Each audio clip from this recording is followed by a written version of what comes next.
Steve Dotto, how the heck you doing this fine day? I can't believe we have reached our 23rd vlog. And you know something? Even now that we're almost 24 vlogs in, every time I face the camera and start this particular video product, I'm faced with a bit of a unknown future with each vlog. You know, when we do our normal videos, our normal how-to videos, I have a really good idea of exactly what they're going to look like and exactly how they're going to come out. And even though I've written an outline for this particular vlog, until I hear it come out of my mouth, I'm never really sure if it's going to resonate. And even after I've recorded it, I'm not sure how it's going to be accepted by the community at large. And that's kind of, I was hoping that would change, but that still seems to be the case. So we are going to once again venture into uncharted territory, at least as far as I'm concerned. Today I want to talk to you about the sister topic that we talked about last week. Last week I was talking about this world of being an online entrepreneur, an online content publisher, online content creator, people looking to develop online skills, and who you look for to help you learn in this space.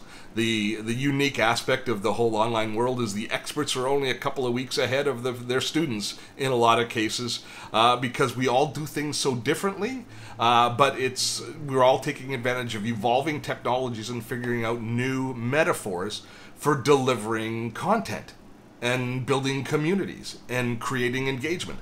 So that part is totally fascinating. Last week we talked about who you turn to for training and learning.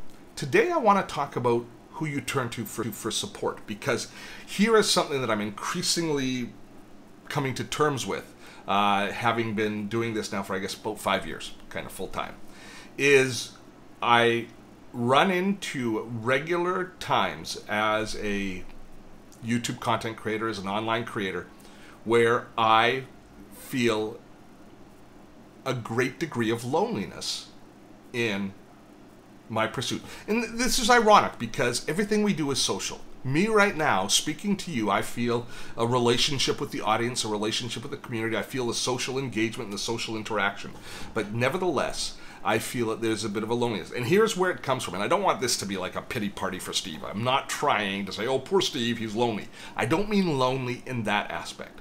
What I mean is the choosing this as a living. If you choose online entrepreneurship, be it social media marketing, be it YouTube content creation, be it vlogging, be it blogging, if you choose any of these new online aspects, newer online aspects for building your business, you are a trailblazer.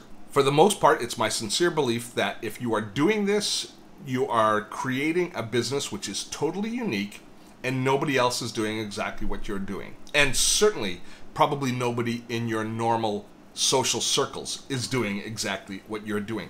Consequently, you don't get the opportunity to just bounce ideas off of others or have other people who you regularly see and regularly engage in that understand the nuances of this business that you are undertaking, of this world that you work in.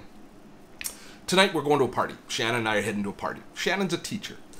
There's going to be 3 or 4 other teachers there, and they can talk about the world of teaching and support each other and bounce ideas off of each other and understand the minutia of their day-to-day existence as a teacher. There's not another YouTube content creator at this party. In fact, nobody at this party, or very few people at this party, will even really understand how I make a living. They may or may not be interested, but they certainly never sat down and had to figure out how to build out a content plan and grow a YouTube channel and monetize that channel and all of the excitement and challenges that we face day after day, or that I face day after day.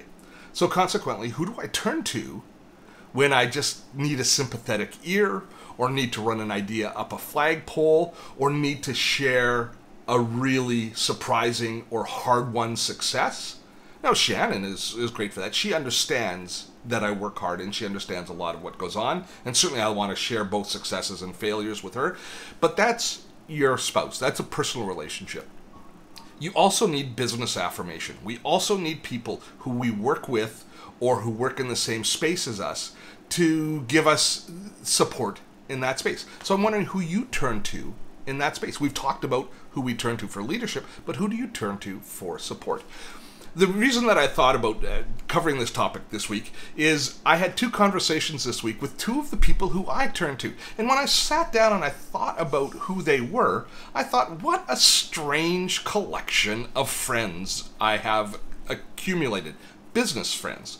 This week I had conversations with Cleary, who is a early 40s Irish entrepreneur who's building a SaaS product and building a software as a service product to help influencers create better dialogue with brands. It's a specialized product that Ian is in the fairly early days of rolling out, and he's right in the middle of that really difficult growth phase where he's got to identify his value proposition to his community. And he is, I wouldn't say struggling, but he is right now slugging it out, trying to get this thing with momentum behind it. And it's one of the hardest things he's going to do in his career.